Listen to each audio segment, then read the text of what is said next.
Today, Frog Recruitment has great pleasure to be interviewing Adam Gregory from LinkedIn. Now, Adam's role is Head of Recruitment and Staffing Solutions for Asia Pacific, and he's with us to answer some gnarly questions about what's happening with LinkedIn. As is customary at the beginning of a Frog interview, Adam, can you tell us what your first ever paying job was? My first ever paying job was a paper round around the local neighbourhood, and I soon upgraded by including in my paper round a little leaflet offering to mow people's lawns as well. So during the summers I not only dropped off their papers, but I mowed their lawns as well. What is the focus of your role at LinkedIn? So at LinkedIn now I'm the head of our staffing and recruitment solutions for the Asia Pacific region. So the products and services and the clients that we have that use our corporate products, they fall into my team for APAC. Adam, can you tell us about what you love about working at LinkedIn? LinkedIn, is a fantastic. It's one of the companies that is we're growing so fast, and we're transforming what traditionally was done in a different way so quickly. So it's great being part of that, being part of the momentum, and being an environment that's changing all the time. But probably from a day-to-day perspective, it's the people that I work with. We've built a great team in Australia. Again, we've extended to Hong Kong and Singapore now, and now here in New Zealand. And the people that you spend all your day with, you've got to get on with them, and we've built a great team. So culturally, it's just a great place to be, and I love it. Yeah.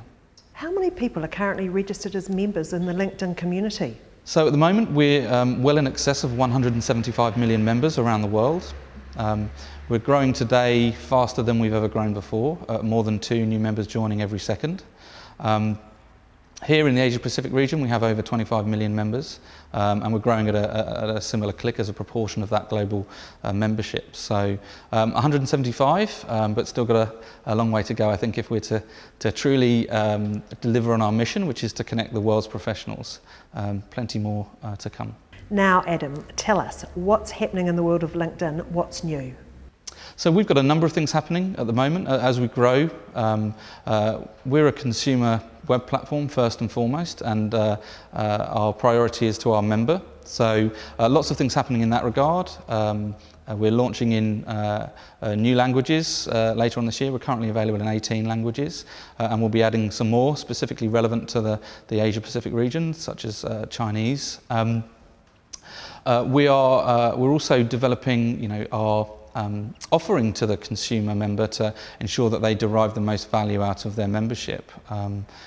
As a consumer web platform, we're unusual in that we don't measure the time that someone spends on LinkedIn as a key metric. We actually want people to be more productive and more successful. So the less amount of time they spend on LinkedIn, but the more they derive from that time is our priority. So products such as LinkedIn Today that we've recently launched, which are designed to be a tailored trade magazine for every individual member, where they can start or finish their day by looking at the news that's affecting their professional world, people within their network, people within their industry sectors, to be great at what they do, to be as informed as they can be about what they're doing on a day-to-day basis professionally, and what's happening around them with the people that they're connected to.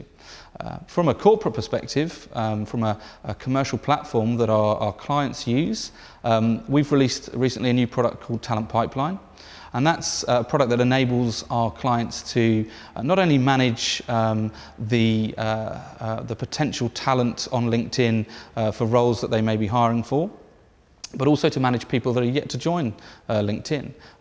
It enables them to do a number of things such as tag and skill those people that they've met with relevant pieces of data that they can then review at a later stage.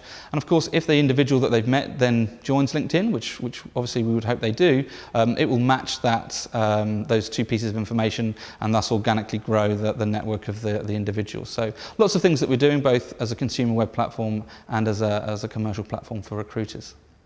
Now, we know that people use LinkedIn as a key resource to find career opportunities, but can you tell us about the other benefits that people are finding LinkedIn is really great for? Yeah, LinkedIn was founded about 10 years ago by Reid Hoffman in the US, and it took about 500 days for us to get to our first 1 million members. As I said before, we're growing greater today, or at a greater rate today than ever before. But really what Reid was doing when he established LinkedIn was trying to solve a problem, and I think that's how all great ideas are started. And the problem was, how does he stay in touch with all the people that he's been exposed to as a professional throughout his career? We're all influenced by many people in various jobs that we undertake throughout a period of time. But it becomes unmanageable because it could be many hundreds, many thousands for some people. And that intellectual property for each individual is particularly valuable. So it was how we can, how LinkedIn can manage that on behalf of people, and how they can profile themselves as a professional. Now, the interesting thing with all of this is that recruitment or talent acquisition was never part of what LinkedIn was designed to be, and yet today, as you rightly say, it's probably the number one thing that people may think about when considering LinkedIn. But really it's about making people exceptional at what they do. That's our priority. Our mission is to connect the world's professionals and make them more productive and successful. So tools such as LinkedIn Today to enable them to very quickly ascertain what's been going on around their world in one place. Just today I was on my profile and there was a poll, and it was from a former colleague of mine from the UK who had run a poll to get people's opinion on a new logo they'd designed for a client of theirs. They just wanted some feedback in real time from people that whose opinion they valued. So there's another example of people that are using it to just derive feedback and poll a relevant pool of people. From a business development perspective, LinkedIn's hugely powerful. In my previous role before LinkedIn, I used LinkedIn on a daily basis to generate leads, to map my market as to who I could be contacting and who I should be dealing with in certain companies. And also, recently on another sort of tack, a person within my network who works specifically with the Indigenous population of Australia published a white paper, is looking to generate some interest, looking to generate some, I suppose, branding around what he's trying to do. And so it's a great forum for him to reach hundreds, maybe thousands, millions of people with that message very, very quickly, and put it in front of people that can help him do what he's looking to do with that. So I think there's a myriad of things that people can do to derive value out of LinkedIn. It's not just about being visible to those that are controlling the job market, and fundamentally it's about enabling people to excel at what they're doing. Any tips for those that are still feeling a little timid about registering on LinkedIn? Yeah, I think that one of the first things to point out is that LinkedIn is a professional network. I think there's a lot of reticence with social networks for some people who believe putting themselves out there is going to come back and bite them one day. With LinkedIn, we're different. First and foremost, we're about the professional. It's about the professional identity of that individual. It's not about what they do at the weekend. It's about what they do Monday to Friday in that professional capacity.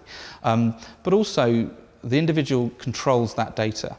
Unlike other social networks or more social networks, the individual is able to withdraw information off LinkedIn at any stage. So really, whilst we encourage our new members and our existing members to complete their profile with as much information as possible, to add value to the network and enable them to derive more value, it's down to the individual to share what they're most comfortable with. But at any stage, they are at liberty to, of course, withdraw that. And just because it was up there once doesn't mean that it's something that can be found going forward. So I think the first thing to do as a potential LinkedIn member, someone considering LinkedIn, would be to think about who in their professional world they would like to stay in touch with, to get themselves on there, put a little bit of information about where they are now and what they're currently doing, and connect with those other individuals and start to see how organically they can start to derive the value out of it. And do you have any hints for us about what might be coming up on LinkedIn over the next few months? LinkedIn's changing very, very quickly as an organisation in lots of respects. We're opening up offices all around the world, seemingly all the time, which is very exciting. As I mentioned before, we're launching in some new languages, and we're constantly evolving our corporate offering. One of the key areas of focus for us from a product development perspective has, of course, been mobile. I think that mobile in every facet is becoming more and more popular, whether it is people job searching, whether it's researching the news, staying informed, and that's a key area of our focus. And we're seeing more and more of our traffic coming through mobile devices. So I think what I would expect to see is more and more sort of tools and elements to the mobile applications. And we've also recently launched our iPad app, which is another great tool for people to exploit the data that's out there and to stay as informed as possible. But we're changing all the time, and so we could have this conversation in another week and there'd probably be something else I could talk about. And finally, two things, Adam. First of all, what advice would you give your 18-year-old self? I would encourage myself to apply myself a little more at university. I think I don't know anyone that probably wouldn't have answered that in the same way, though.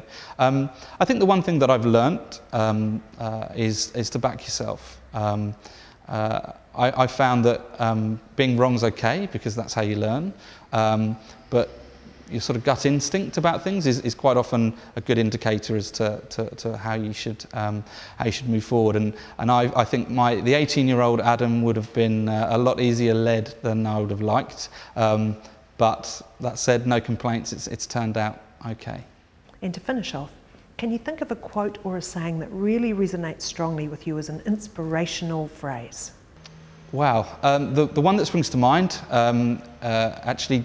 Was the first time I heard it or read it was when I was first in New Zealand after I graduated.